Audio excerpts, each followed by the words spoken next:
Disagreements. Sana jana nani?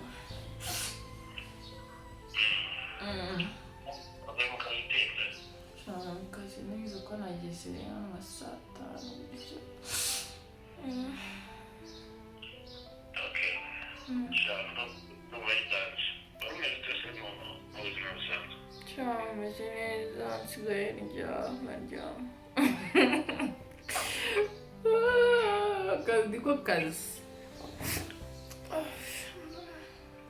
Kuna uri marenge. Agwe so mesete. Shauri ntari we. Shafu shari kusigaye cyane kibipe. Shana kazimane ni situation ntabwo bibe mugama. Okay. Kanumve karakazi. Situation itakomba mbona raporo. Mbona nyine natazi. Shakisho rero muri department yanjye. Shana ibintu birenze tusibye ko aramukozi ejo ndi mushyashya nakimva uri bogari. Aje bundi ko siko akakosi kari kamenya nawe ndakirukana but now haje umukozi. I'm getting married.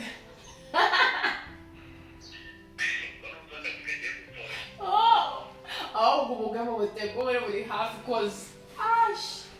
Umva bro. Umubonye bro. Hey.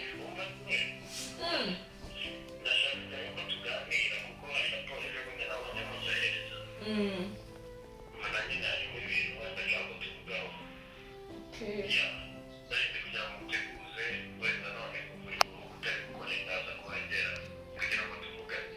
Kunze ko atari ibintu byatanje sune uko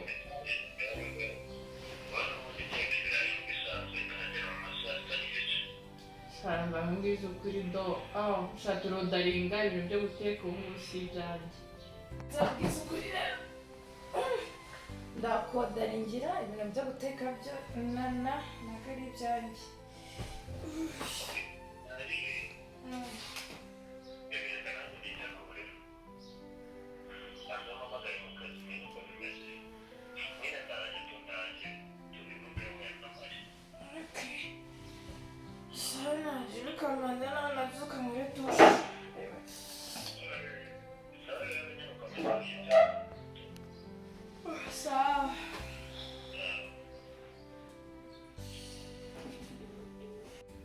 Sisi tumeze uteze? Umeze neza cyane. Ariko ikibazo ko ngiye kujya ku kazi utarananigera cyane. Maze kuba umunebwe. Wagiye ubwira na wundi ubona hangaha. Kete ntacyo yateka. Kete asura mu yuko na umufungamutwe. Umufungamutwe uramwana wagiye uvuga ko nawe amaze. Usko mbere papa yavuga ngo uramwana akurikije mama nkabihakana.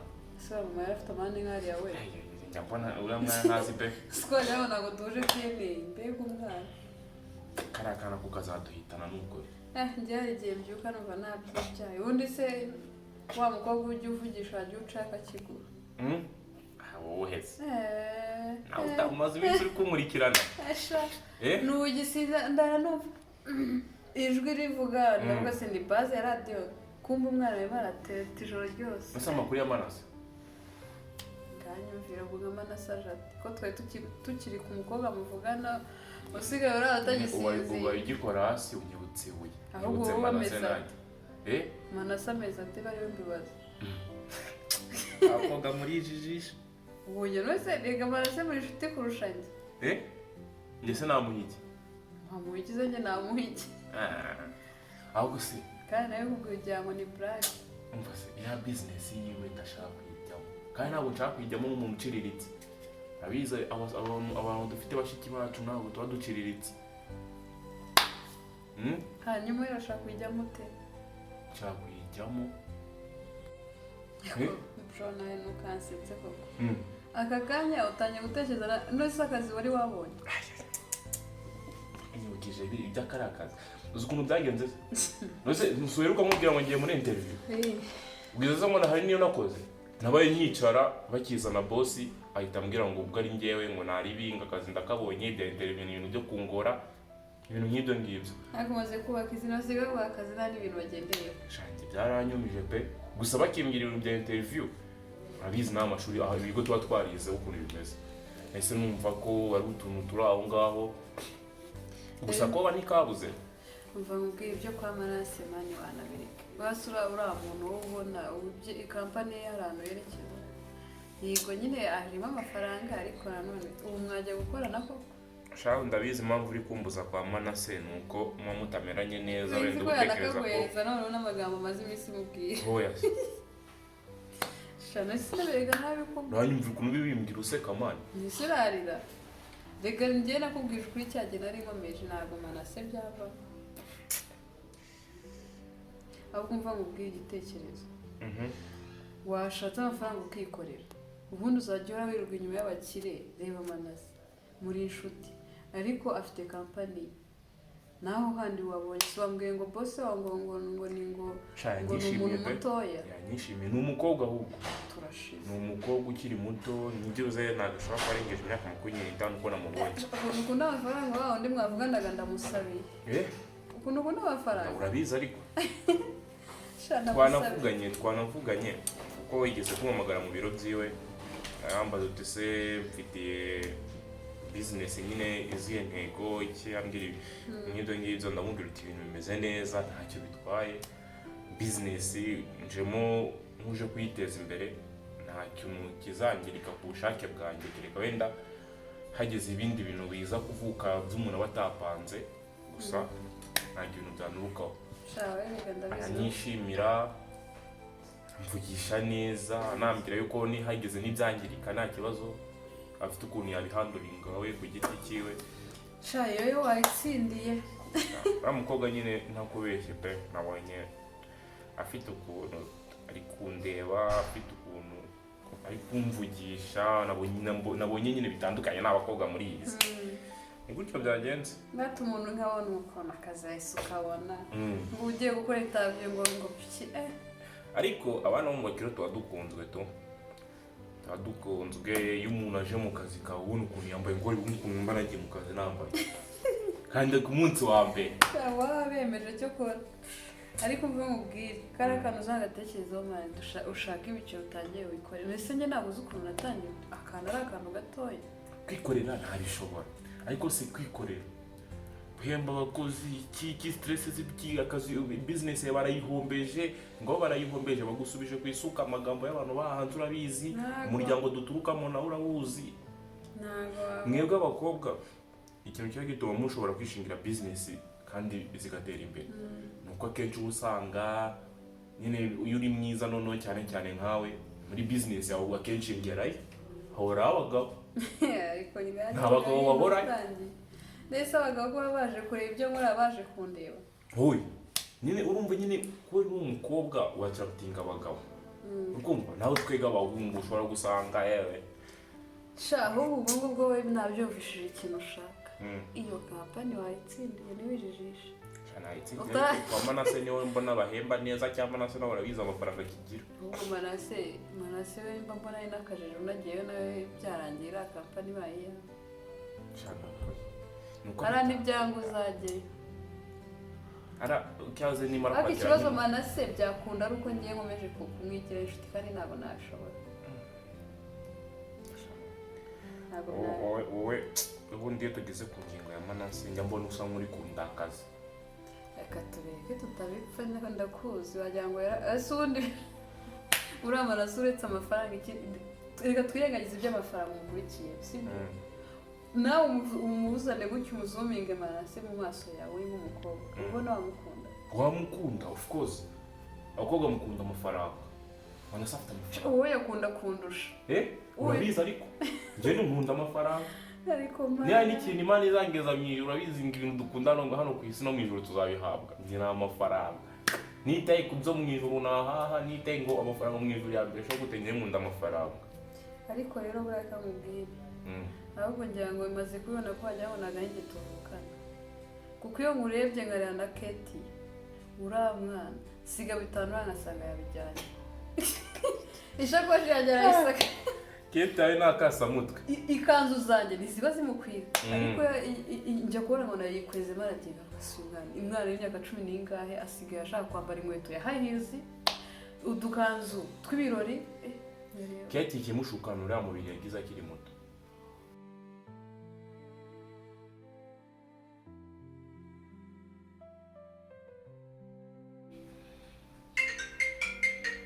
No. Yo. Yo. Nenge muragisubiza ko nyiri mu buriri. Inshuro nyine nta nubwo afunze. Shamba, nta nubwo ndavamo. Nawe yamashuka y'amashipaguru. Ay. Yeah, come on, Pop. Whatever. Yeah. ariko waragashize sha koko waragashize usikomana wari kumwe ngo cyarya nkajyana injoke No, that is shy. sha mundi kujyana kanica Meze bita se sha Neza. nagatanga impamvu biraporo biri kuza bitageze usima tukazirya cyawe ndano kwa nabuze I'm the boss. So. Sema bwani You're boss. Ndiye boss. No, mukozi arajya saa 12 nanjye saa 12. Wakagombye ngo kwagera mbere. Why did you go on your job? It's the business. It is the business, but I have to enlist. This is my business. Yeah, ndabyumva. Kandi wenda ni nabyo to. Ariko nyine jye gerageza. Nyine baze niba twavuganye mu gitondo uryana. None nkageze hano turi sangara. This is the day off. It's a weekend. Nese basi nakubwiye ko nigera hano ushaka kurya basi ibyo bigeze. Yeah, papa nanjye ntariye, ntabwo urabona ko nariye ko mwimina ena. Twese turashonje. Ayiwe, kanashonje amukana. Okay. Nari wenda na mone ya. We can order something. Nta kibazo kibirimo. Let me try. Yanabirenze. Ahubwo nayindi gushaka ngo umbwire. Nyine iriya raporo mwamaye mari gisinzi ngo bimeze bite. Nyine nabonye product ziri kuba nkeya. Habaye iki kugira ngo bigende kuri ntabwo ari ikibazo cyo kuba product zarabaye nke ahubwo ko ari product tutari dufite kandi urumva none ntabwo yari muri budget y'uku kwezi niyo mpamvu uri kubona nuza amafaranga ya budget twagomba gukoresha muri uku kwezi yiyongeye kuko ntabwo twayabariyemo ako ntabwo ari ikibazo cy'uko ibibaye ibikoresho bya product zabaye nkeya cyangwa se twahombye wapina uko ahubwo bitari biri muri budget y'ubu ngubu yo muri uku kwezi nyine tukaba twabyongeyemo ko twabonye biri necessary. Yes. Nta kindi. Okay. Sha nyine nari nabirebye dufite se byagenze bite mu kazi nyine numva ntabwo ndimo ndabyumva neza. Niyo mpamvu rero nanze kwirirwa mbikubariza kuri telefone. Oya byo binarumvikana. Mbe mari basi nibwo biri bubashe kuba byasobanuka ariko ndumva byo nari bakazi karimo neza. Akazi karimo neza usibye ibitotsi byanjye. Shamva burangiye narumiwe pe. Ariko uriya mwana ashobora kuba afite abahungu bamusaza. Ntabwo umuntu yakora ibintu akora ubona bitari no pe. Ni ibibazo. Nose basi waneke icyo cyayi nigera mu kazi. Akagenda noza kigutekere bamwe. Asundi yitwa n'uriya muntu mukundana. Wabyemera se ubeje uzaba wahinduye ntabwo ushobora no kuvuga n'umuntu mukundana. Ntabwo namukubwiye usobabiwe. Ntabwo namukubwira kuko imukubwiye ubwo byabirangiye nabo mu presence umuryango. Ariko mba nibaza igihe uzafata umwanzuro ugakunda umuntu ariko cyo ko uriya we wo muri company wenda bishobora kuzakunda. Yaba afite amafaranga nawe urabizi. Nubona n'undi umurusi ubwo uravuze ngo ubonye undi umurenze wahita ari bufata. Umurusha amafaranga ni vuba. Ubundi wowe uzi ibintu numva vuba ikibazo nuko ujya bijijisha. Umva reka nkubwire tugende tujye kunywa icyayi hanze. Kete ya n'undi nawe uhari. Tujye muri coffee tujye kunywa coffee ahubwo ngende umashaka na coffee. Ubwo uraza kujyaho ubwawe kuko wa mu boss wanjye agiye kuza kumfata hano. Uzi ko bafite imodoka y'akazi se. Agiye kuza kumfata uri buze. ahubwo ubwo n'imodoka ye aje kugutwara. Shaka ubwo none ndumva wasubijwe kabisa. Shaka wa boss nagafasha. Umuntu utazongera no kwishofa. Aha. Akumva nzaza kugusura mu. Muse wowe bimeze gute? Umva ngere kamubwire. Anase nabivuyemo ubwo nyine nimbona ari uwo kugupresenta zamukwereka. Bakobwa muzi kubeshya. Kobwa mana yanjye. Uwo wifata gutya nta muntu ufite uri kukujije manga. Ubu so ubona bimeze bite? Ngenda bizi neza. Ndizana nanashidikanye. Ufite umuhungu muri kumwe ko imyitwarire yawe ukuntu yahindutse. Cyaze umuntu muri gukundana uko biri kose ashobora kwakiriritse pe. Kubera iki? Uko ugikundana na Manase utuntu tw'utu ice cream, utuntu tw'utu hamburger, utuntu tw'utu pizza, utu delivery twa buri kanya. Ariko ubu ngubu byaragabanyutse mu rugo n'icyayi cyarabuze yego. Cyabo habuze ugiteka ariko ncyabuze umva nkubwire. Nagabanyije ibyo bintu nose rero ukunungana ubu nakomeza kurya amabaga n'ibiki byose nkangana. Reka nkubwire. Sibyo? Kadusasa inzobe. Mbwiza ukuri. Sibyo? Nta musheri ufite. Aha. Sha. Ya. Sha gabanya kuryama. Kuryama simumva kuryama. Najana. Nta myaka ijana. Ya, okay, naribi. None se ibintu wambwiraga ngo hari umukozi wirukanwe byose nyine iyo raporo sindayibona ngo hari umukozi wirukanwe asimburwa n'undi. Uwamusimbuye uri kubona bizi? I don't know, nakuko nahise ashize nk'icyumweru ukumva ibintu byinshi umuntu ataramenya nagukana ko yanakubwira ngo warabishoye ariko No muri marketing no mu bishya. Like no muri finance. No finance. Yeah. Okay. Kumva rero ubundi we nandi kwiyandabona ibintu ndabona turimo kubura kandi already iyo mwatangiye kugenda mu faranga gake birangira n'ubundi ukagenda kuramo birangira n'ubundi stew akiye. And then ukabaza umuntu ukabona nta bisobanuro afite ndavuga ati rero it's better ko tukuri kukagenda ariko the other guy ndikumwibuka nkahita ndibaza ko ndi no kumurota. Ese nta kintu ubona? Nyine mbwira njye nakubwira ibyo ibigaragara byo ndabibona. Ahubwo mbwira ngo ntawe cyangwa arahari. Aha.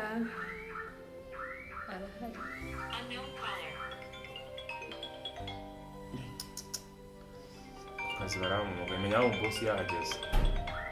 Umva se kira kwa nyine nzabazana to ziri hariya nambara ibyo kukoza. Bose washizeho imitima. Oui boss. Bose baragwira ko. Daje. Hanze ukwamo. Sawa. Sangwa gira vuba nigende. Shadere ndazizanye ngeze. Akiyo mitima ashize kuri uwo muntu za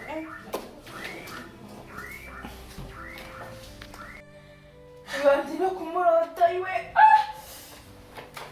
Habo gari ko para kubyo.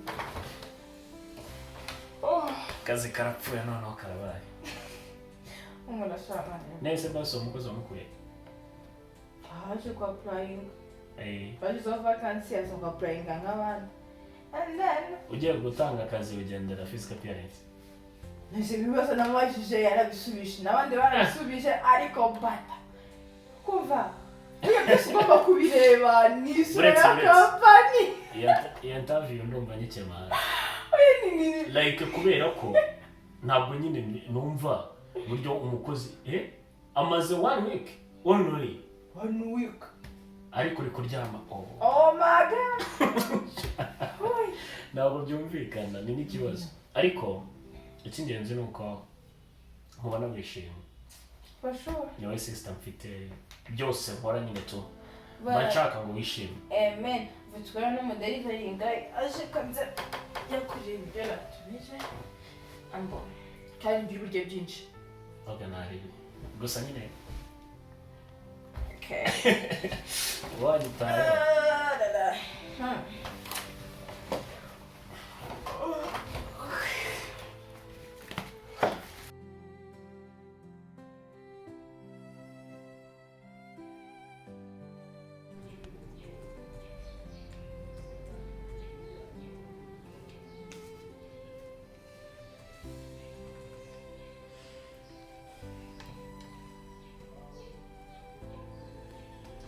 izi software umutekinisiye umbwira ngo yarazikoze.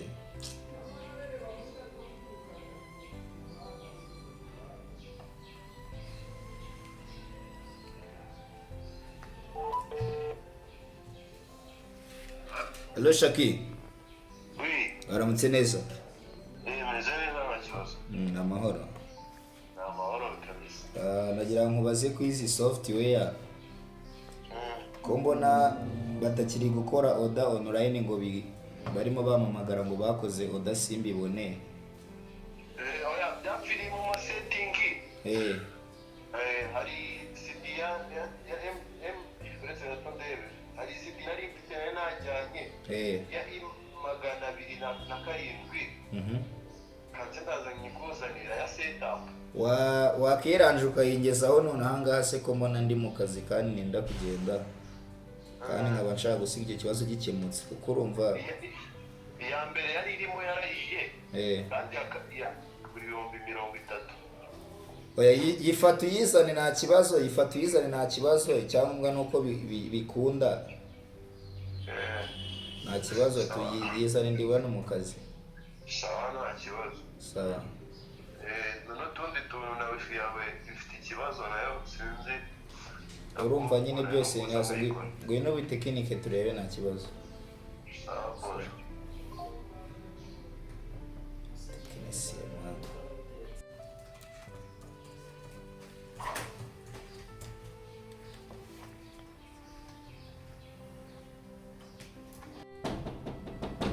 Injira. Boss. Komera Shaki. Amakuru. Kinini. Ntabwo nari maze iminsi mari. Byagenze utese. Egera hino rebe zino website ndabona biri kwanga. Urabona nk'iyi ni delivery ntabwo yagiye. Ndabona ari gutera. Uze ngo nta makuru bari kubona ko ibintu byabo bigiye kubageraho. N'abakoze Ino yo ndabona ari ya Alibaba ariko byaranze koko. Hari n'ingi yo kuri Amazon ariko urabona ko nyine biri guterwa na CD to bari kukubwira video disk. Urumva nicyo kibazo. None ubwo ikibazo ni nyine no kujya kuri gwa CD ya MMI tukayishira muri machine yawe tukahita tubikora. Biraza guhita bikimuka se. Nyine ikibazo kizahita gihinduka hano. Ikijyamo uhita ubibona ko byiyapuritse hano ugahita ubona ko nyine iyo CD igiyemo n'isi zizahita zitangira gukora. N'amasetup agahinduka urabona ko na setup ya biro irashaje. Haracyarimo setup ya 16 n'ibice 5 kandi igomba kuba ari 18 n'ibice 5 version nshyashya. Yase durezanye. Yase de nayo.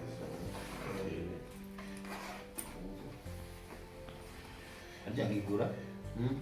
Igura $35. Shaki kari menshi. Ihangana. None se ariko ikora byinshi urabibona ko ari Linkers. Linkers ikora ibintu byinshi cyane. Kandi urabona kano na agasidi gato ya video disk. Ibisi bya bimara iminsi 2 gusanga nabwo birongera. Bimeze nka yindi yawe. Yindi yawe yari isa umuhondo. Ari gatoya cyane noneho kuri iyi. Kandi ingi urabona ko ari Linkers nshyashya. Na version mashyashya urabibona ko ari 1200.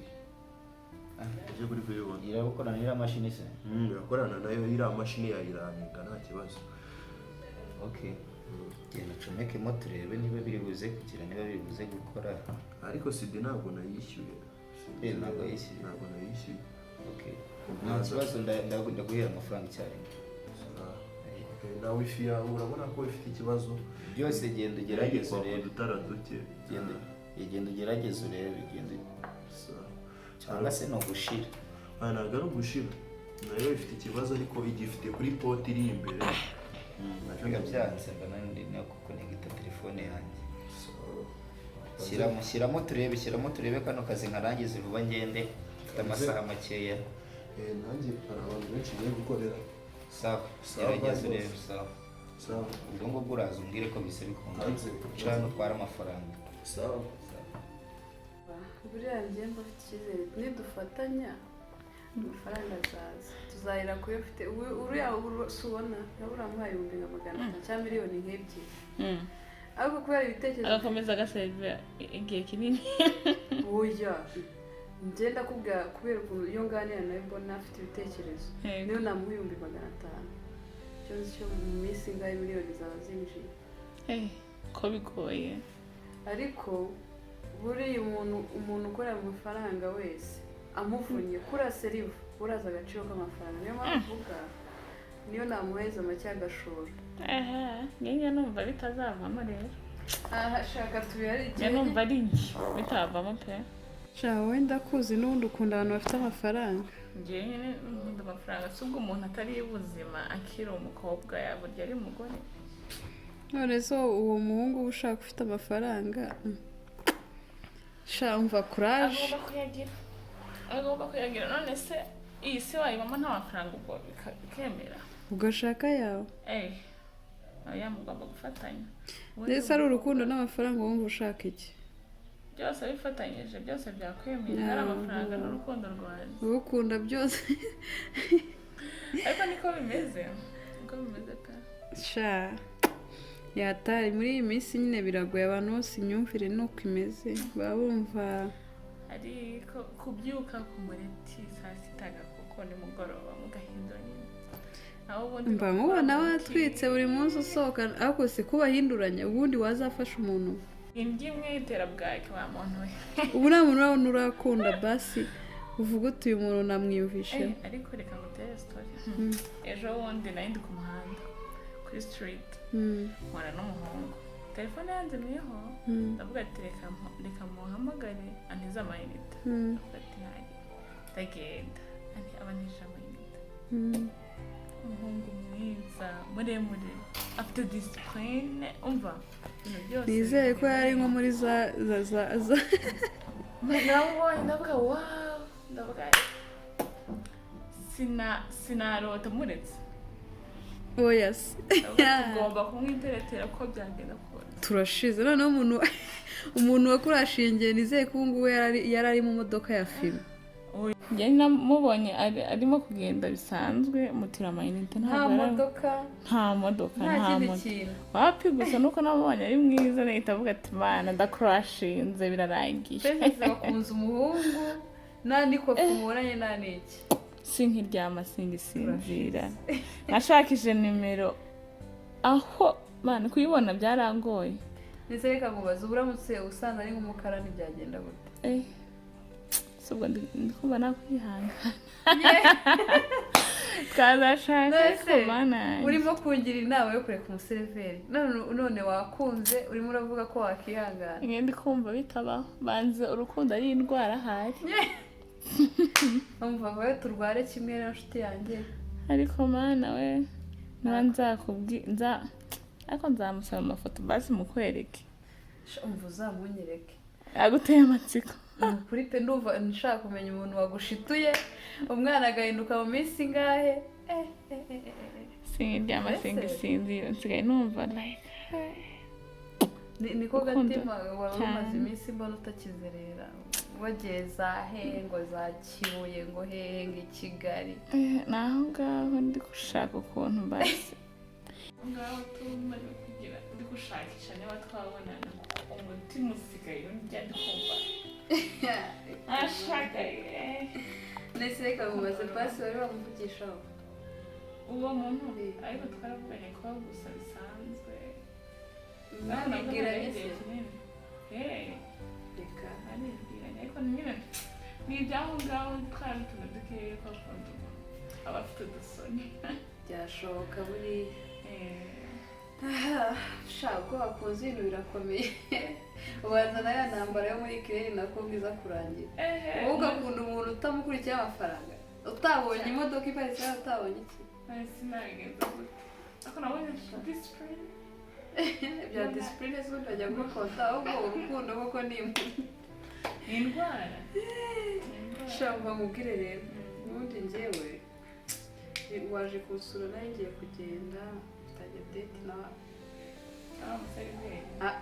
ibyo userebeye nongera kubivuga tuzashwana cyangwa nawe wawe mubatiza ubukwe hari nubwo namuzi ariko reka twizere ko ari ubukire kuko ndabizi nubwo urimo kwivugishwa icyumweru kimwe ahita ubivamo yambisengera yewe ariko ni ukureba nyine ukuntu ibintu bigenda ariko nabonye uzavuge nyine muhore urebe niba ufite amafaranga ibyo ndi kugerageza ntabwo uzi ko ndi kwiteretera buriya biba bikomeye none uri muri amutereta ntabwo ndi kwiteretera nkavuga ati mana ndavuga ayo magambo mbanze ujya nsacinga none se umuvugisha wumvaga basi yaguciye amazi wumvaga ya disipurine yetu bisanzwe ariko nyine nta kintu kizima yakubwiye namubwiye ngo nshaka ko duhura sinzi ntabwo yampaye ubwo nimuhura uzahita ubimubwira ko mukunda turashize uyu muco wavuye urashaka ukuntu bigenda ariko ko umutima wanjye ntabwo gisinzira kurya byarananiye shamva reka ngende rero ubu ndabizi yanambuze sinzana telefone yanjye ubwo ntabwo numva biraza kumbwira tujyane ubwo nanakugezeyo nanjye mumeze njye kumureba cyane sawa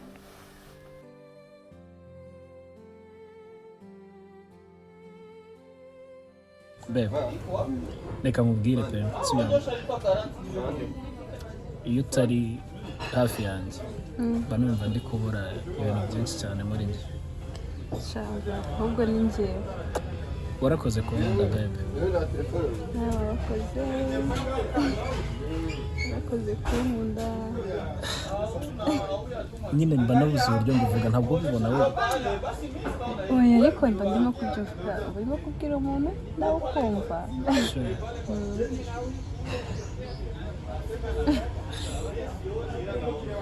saba byumva warira ko reka mubwire inkuru sibyo kera habayeho